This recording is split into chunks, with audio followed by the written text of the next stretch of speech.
Quel est le point commun entre Leboncoin, Tinder, Google Maps et Blablacar? Eh bien, ce sont 4 applis que vous connaissez sans doute par cœur. Eh bien, cette semaine, on bouscule les habitudes d'Infonaps avec 4 nouvelles applis qui pourraient bien finir par remplacer celles que vous aimez tant utiliser. Bonjour et bienvenue à tous.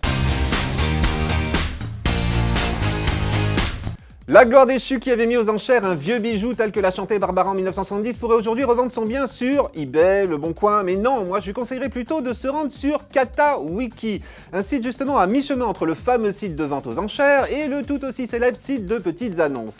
Un site où l'on trouve toutes sortes d'objets coûtant de 300 à 20 000 euros, des bijoux, des objets d'art, des timbres, des bandes dessinées et même des ordinateurs. Ils sont ainsi mis en vente sous l'œil d'experts qui estiment les lots en étudiant les photos des vendeurs.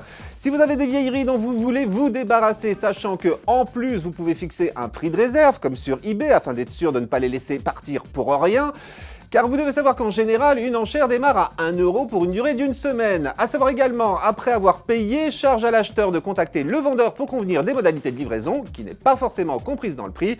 Et bien évidemment, l'application Katawiki est gratuite et disponible aussi bien sur Android que sur iPhone.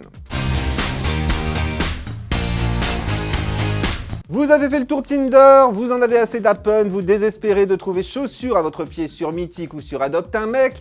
Allez, pas de quoi s'inquiéter, il ne se passe pas une semaine sans qu'une nouvelle appli de rencontre voie le jour. Alors certes, toutes ne se valent pas, et donc toutes ne méritent pas de passer dans Phonaps. Mis à part cette semaine, Oh là là, qui a retenu mon attention non pas à cause de son nom plutôt original, mais de son concept pour le moins rigolo. Jugez donc vous-même, vous conviendrez que son interface sous forme de sphère est pour le moins innovante, d'autant que c'est en la faisant tourner du bout du doigt que vous allez peut-être vous faire de nouveaux amis, ou plus si affinités, mais ça c'est vous qui voyez. Mais à savoir tout de même, pour pouvoir rejoindre la communauté des utilisateurs d'Ohlala, vous allez devoir impérativement disposer d'un compte Facebook, mais qui n'a pas un compte Facebook aujourd'hui? Car comme Tinder, Appen et consorts, c'est sur le réseau social que l'application va chercher les profils qu'elle vous propose d'essayer de contacter.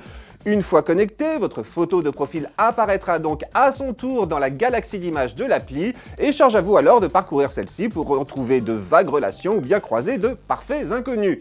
Et le seul moyen d'en savoir plus sur un selfie, c'est de lui adresser un cliché ou une vidéo de vous et puis d'attendre qu'il vous réponde.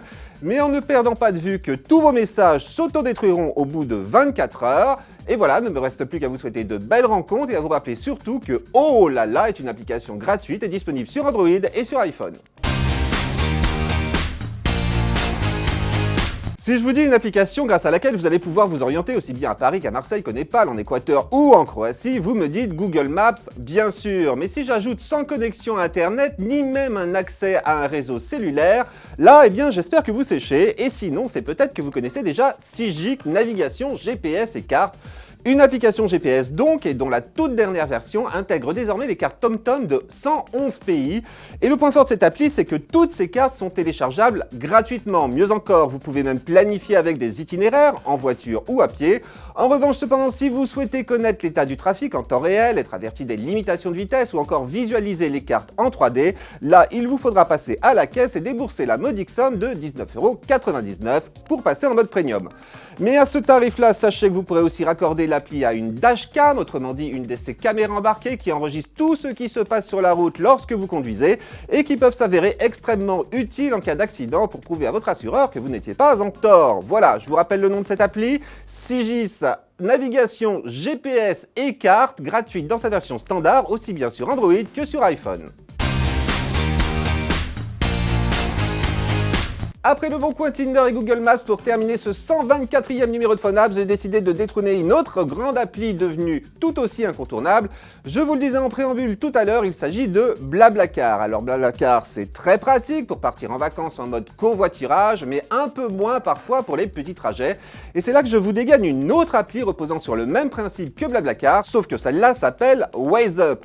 Et qu'est-ce qui différencie WazeUp de Blablacar? Eh bien tout simplement que cette appli est faite pour être vraiment utilisée au quotidien, pour vous rendre par exemple de votre domicile à votre lieu de travail. Au lancement de WazeUp, commencez juste par lui préciser si vous êtes conducteur ou piéton, et donc passager potentiel. Ensuite, ne vous reste plus qu'à indiquer l'adresse à laquelle vous devez vous rendre et vos horaires. Et c'est parti! WazeUp va alors vous mettre en contact avec les personnes susceptibles de partager ce trajet avec vous. Vous vous demandez combien ça coûte? Eh bien, pas cher du tout, puisqu'il faut compter 20 centimes seulement par kilomètre à répartir entre les passagers. Et l'application WhatsApp est bien sûr gratuite et disponible sur Android et sur iPhone. Eh bien, c'est tout pour cette semaine, sauf que vous en voulez peut-être encore. Eh bien, dans ce cas, rendez-vous mercredi prochain pour un nouveau numéro de PhoneApps, mais aussi et surtout en attendant dans le dernier numéro de 01net, le magazine, en kiosque et en numérique un mercredi sur 2. Sinon, bien évidemment, je vous donne rendez-vous sur mon Twitter et mon Facebook. N'hésitez pas à venir causer appli avec moi. Bon ben voilà, j'ai tout dit, à mercredi prochain donc, et d'ici là, portez-vous bien.